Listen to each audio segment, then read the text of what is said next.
Mike.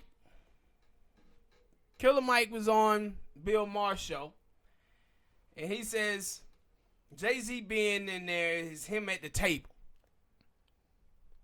And it's good because we got a black person at the table. And my thing is, Smoke, how long can black people keep using dumb stuff like this?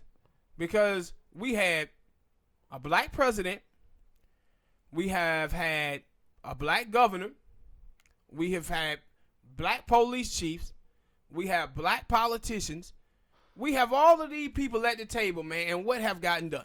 Nothing. These people sound like white liberals. Them niggas are all hopeless. They always hopeful. See, there's a difference between me. I'm not hopeful.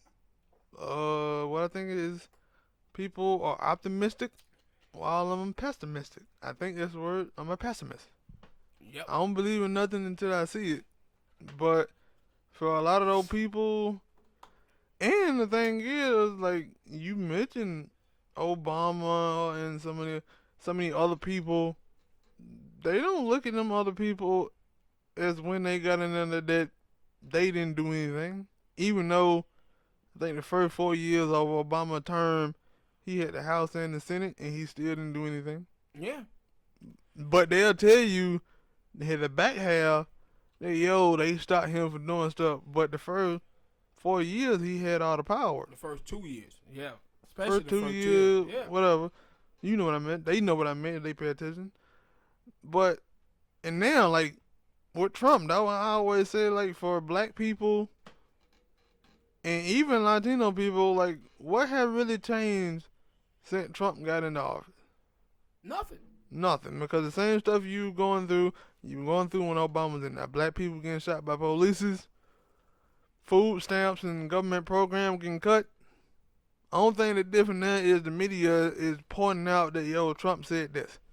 Because he is saying stupid shit, but he was saying stupid shit before he got elected.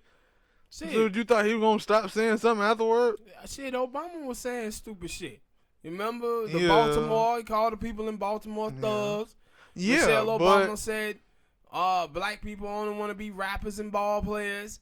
So this stuff was saying, the same racialized stuff was being said when Obama was in office, but people were looking past it. I do believe this. Hell, I probably believe it. I think I probably would say all, but I probably would say black people are a little bit more. They glorify celebrities and people with money. Yeah. Meaning, if those people come out here and say, oh, reason black people are poor is because you made bad choices, everybody like, yeah, man, we made bad choices. Even though you ain't never done anything, you ain't never made no bad choices. You went and paid your bill on time and did everything right. But somehow, some way, you still come out on the short end of the stick.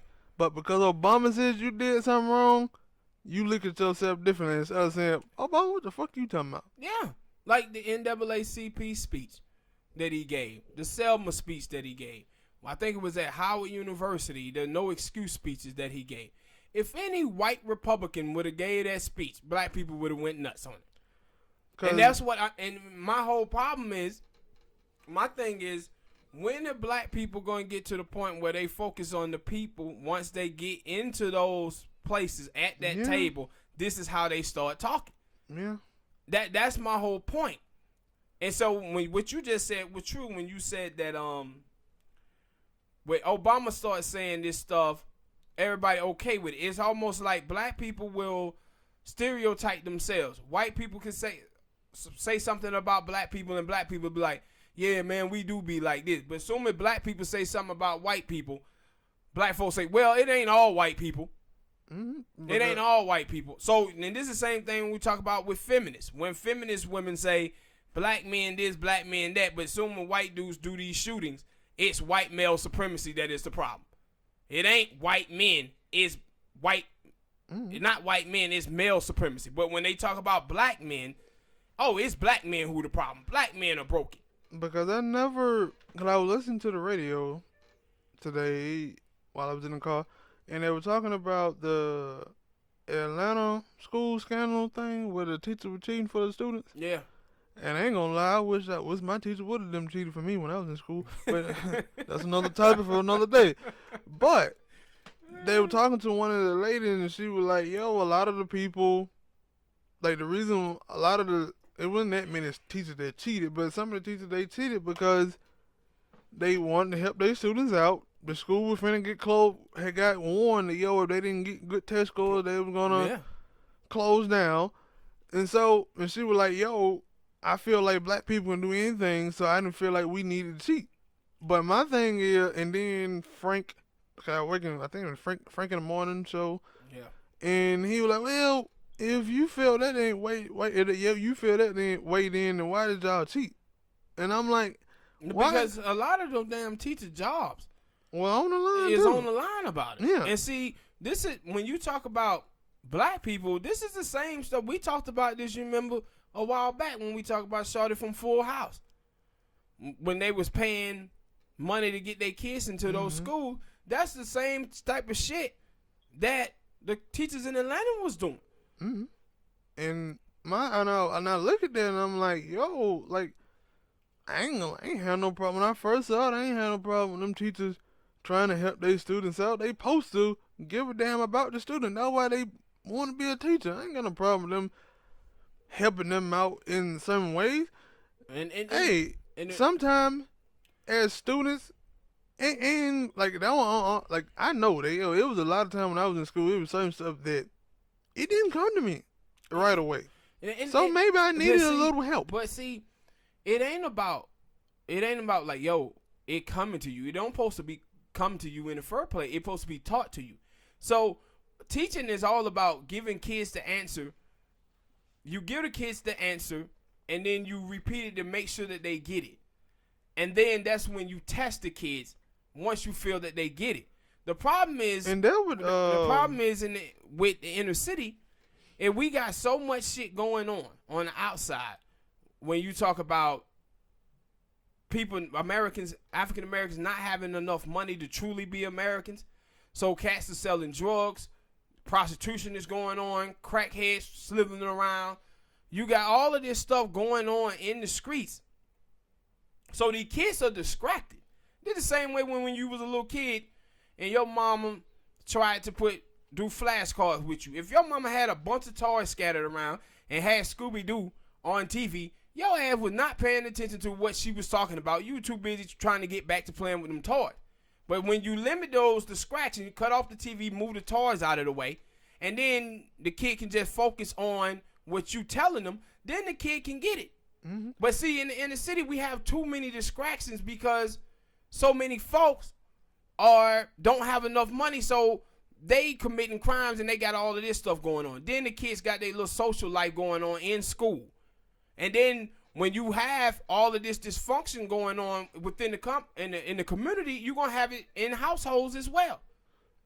So these kids have a lot of distractions that's going on that doesn't involve the teachers at all. Yeah, it make the teacher's job tougher. And this is why I always said I believe that we need 2 teachers per class. We need some schools do that. Where you have one teacher at the board, and then you have one teacher that goes around and help all of the kids. The teachers need a goddamn assistant. But sometimes that shit don't always help either, because we actually had that, and sometimes you might, especially if even I think it was at the beginning, you like the way one teacher teaches, and then the other teacher come and try to teach you something, it fucks up everything. They got to be on the same page. And like that was one of the, when we had it, like one teacher would teach you some way or one thing one way, and then you would get it, and then the other one would come and try to teach you the same thing, but it would be like off in some way, and you'd be like, I just want that one right there to teach me. Because especially in kindergarten, because that's what it was. Like in kindergarten, it mostly do have like 2 teachers in there. At least when I was in school, but I wasn't going to Atlanta public school. But that was another reason why them teachers were like, they did that because they felt like them tests were unfair to black kids. Yeah.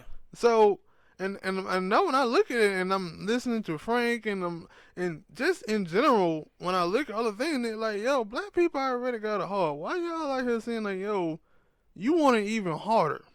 Yeah. And then like, No, I ain't black people. And again, like when we talked about government program, like I used to feel bad, but then they're like, no, the government put me in this. The government and the rich people and everybody else put me but in this position. But see, they should want to help me. Yeah, and that's something I'm gonna discuss in another topic. But with Killer Mike, the whole thing is, we need somebody at the table. Like, dude, we didn't have people at these tables. And what about the NFL players? Now, what 70% of the NFL are black? The old players are telling you, some of them players are telling you that we didn't like that move that Jay-Z did. Yeah, and then, like, you didn't had these players. Even when you talk about, like, the NBA, right? The NBA didn't continue to they didn't got screwed over with the deals with the NBA all of this time. The NFL players have too. So it ain't just talking about having people at the table, man. The people at the table got to be the right people at the table. Mm-hmm. Like I said with Al Sharpton. Al Sharpton been running around America, man, being at the tables of the Democratic Party all of this time. Jesse Jackson has. All of them have. When Martin Luther King Jr. was at that table, when he was in that office with LBJ, get what he came up out of there with? The Civil Rights Act. Then he came out with the Housing Act. He came out of there with stuff. And what I said before, this is not about just about following a leader. You can't follow a leader because a leader can be bought off and a leader can be assassinated. It's about following an ideology.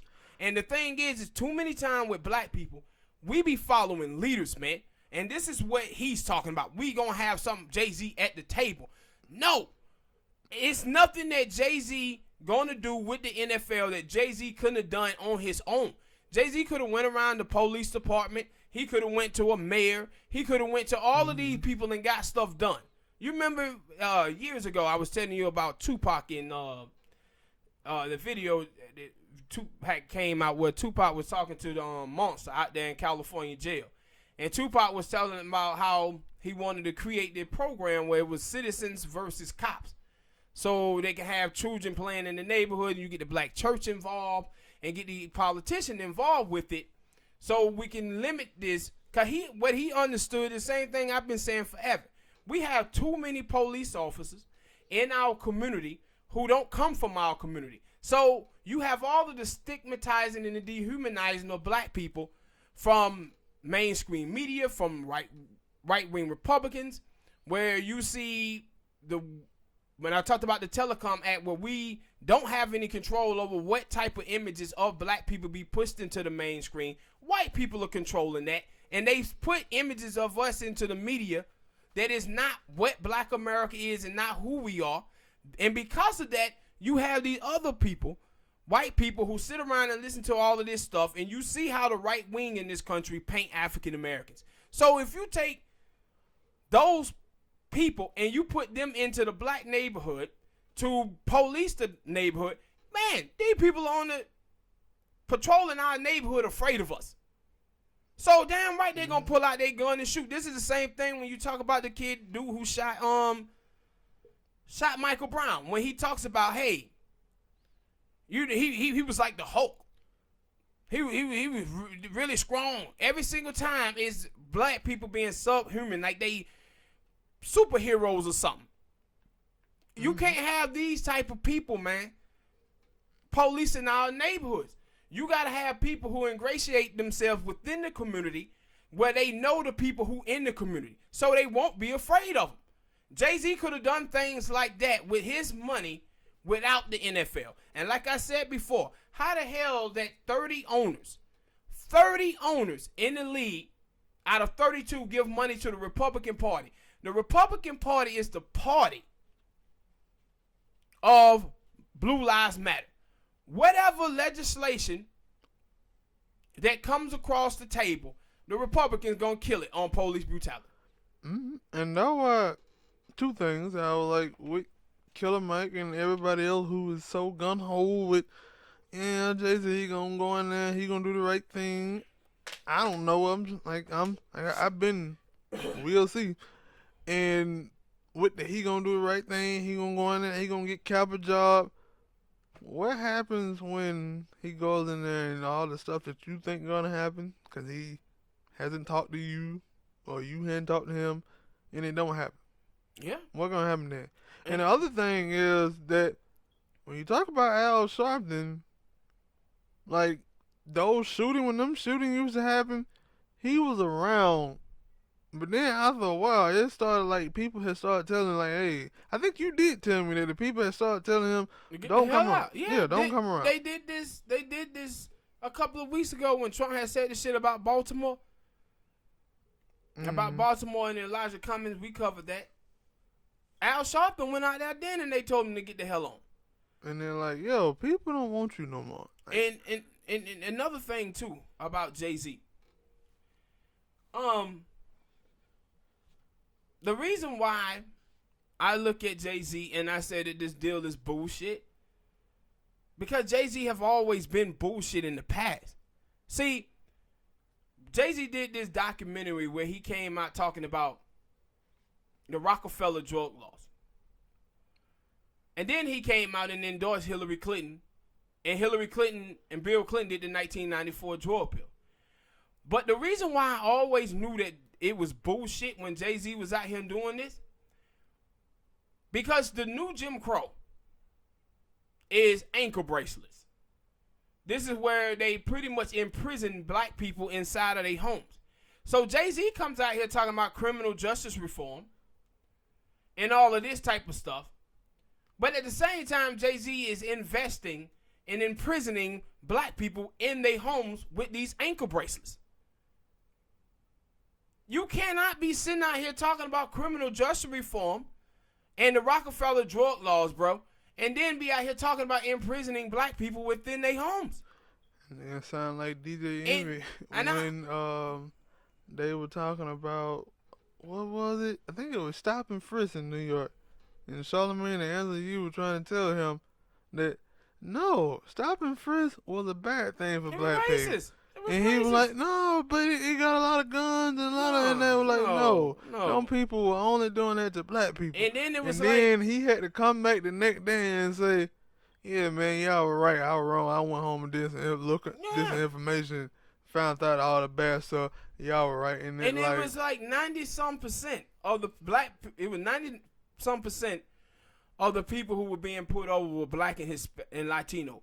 But then it was like 95% of the people that they pulled over and stopped wasn't even goddamn criminals. Mm-hmm. And one of the things, too, I want to talk about with Jay, did you hear what team they saying he was buying into and how much percentage of the team he was owning? I didn't see the percentage, but I think they said it was a Pittsburgh Steelers. Yes. How much percentage was it? 2%?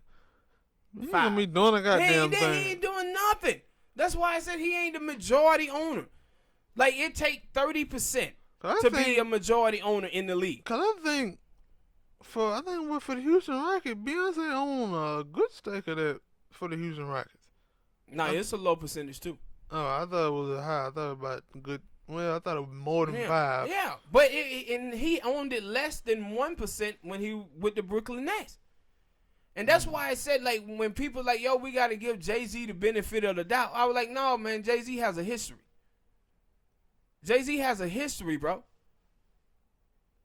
This is not about, like, I'm going to judge you off of your history. I'm not going to judge you off of what you talking about you finna do. And then I saw Luke Campbell, man. And Luke is a dude that I have respect for. But early on in the year, Luke Campbell did this op-ed in the Miami newspaper where he went after Kamala Harris. Then I'm on the internet and I see Luke Campbell on there talking about, yo, man, these NFL players, they hypocrites because they going after the NFL, but they ain't hiring any black agents. Then I look up on there and I see that, no, Luke Campbell now talking about he supporting Kamala Harris. So, your whole thing have been against police brutality. Now you voting for someone who okayed police brutality. Someone who put a black man in jail for 58 years for a murder he didn't commit. And then he say, yo, Jamel Hill was the one who convinced me to vote for Kamala Harris. And I'm like, you also a dude who be talking about being pro-black man. And she the one who put out and okayed the article saying that African American men are the white supremacists of the black neighborhood. And you telling me she convinced you? Yes. And then you also see Spike Lee. Spike Lee out here in 2016 was supporting Bernie Sanders. And now he out talking about he supporting Kamala Harris, done a fundraiser for this past weekend at Martha's Vineyard. I said, man, y'all are sitting up here telling me that y'all don't have a problem with white supremacy. You only have a problem with white supremacy when white people are enacting it. But if black people are enacting it, y'all niggas is okay with it. Mm-hmm. Y'all are okay with it. Y'all willing to make all the excuses in the world for it. Y'all will support black people who harm black people, but white people who do it, oh, this shit bad now. It bad. But okay. This is like Marcellus Wiley. Marcellus Wiley, he on that buck dancing. And he's saying that he don't like that Colin Kaepernick and Nessa is being the face of this because they're not fully black. And they don't have the true African American experience because Colin Kaepernick is mixed and grew up in a white neighborhood. But you know what? He was the one who kneeled. He the one who kneeled and put his career on the line. How many black players in that league who come from the hood that didn't kneel after Kaepernick did his thing? Plenty of them. So this whole thing, like when you watch these folks, people act like Coons and Uncle Toms. Black people be sitting around here acting like these things doesn't exist. No, they know it exists. Yeah. But it like,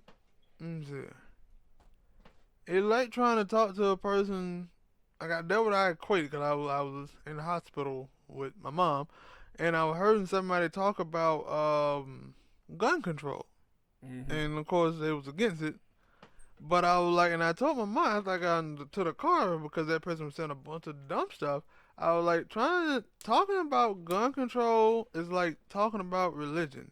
If a person is a Christian and you is a Buddhist, there's no way you gonna get that person to switch over to your religion because they already stuck in what they believe, and they actually probably believe that your religion is not the real thing. That Christianity is the best. So when you talking about gun control, yeah, they already fixed on what they believe in. They're not gonna change it. When it come down to Uncle Tom's and stuff, that's what they Uncle Tom is. I don't really know what they believe Uncle Tom and all the other things are, but it ain't what we think it is.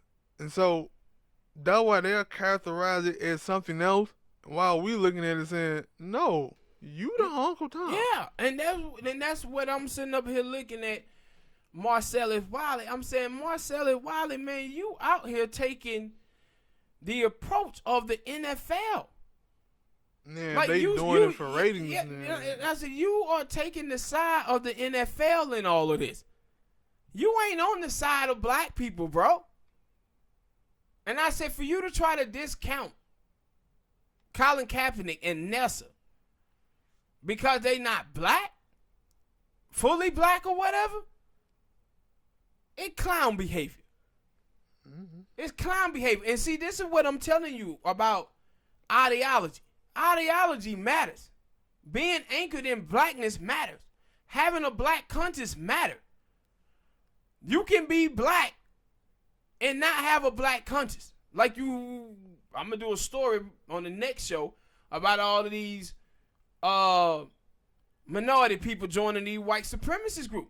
Cats don't understand that you can be a white supremacist and be black. You can be a white supremacist and be Asian. You can subscribe to whiteness and be a minority. And I said, he's sitting up there with one of them, and old fat ass Jason Whitlock. That's all he do is coon and bootlick.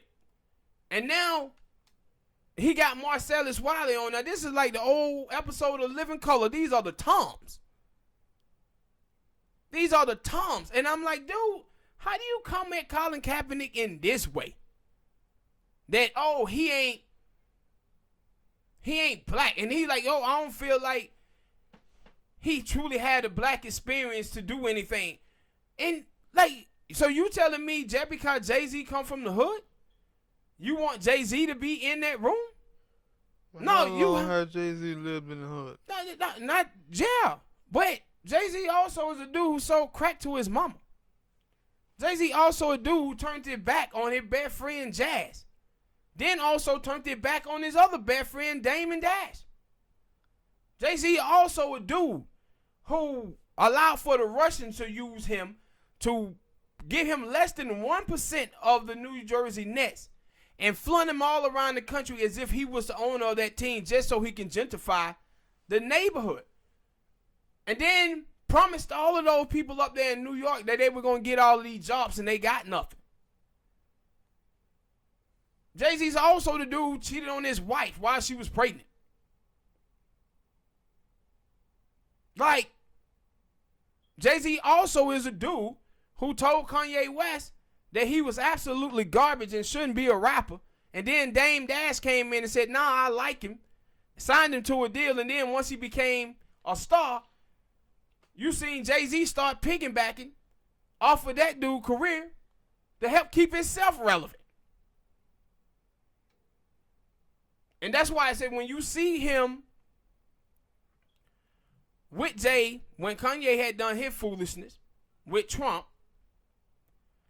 you seen Jay, he had made this verse on that Meek Mill's record, and people thought like, oh, he was dissing Ye. He came out and made sure that, nah, I'm not dissing Ye, I'm staying with my brother. And you have the thing with Jermaine Dupri, where Jermaine Dupri talks about how, yo, man, that deal that Jay-Z took, I was offered that deal, and Jay-Z talked me out of it, telling me that, no, man, we all should stick together as brothers. And then he said a month later, I hear that Jay-Z done took the deal. I was seeing Funkmaster Flex tweeted out, yeah, man, I just got off the phone with JD, and JD said, yeah, Jay-Z did do that shit. He did do that shit. Mm-hmm. And people sit up here telling me that I got to give Jay-Z the benefit of the doubt. No, you judge the man off of his history, man. Not off of what he's saying he gonna do. What his history tell you? What did history tell you? And his history tell you that Jay-Z is a motherfucking shady character, bro.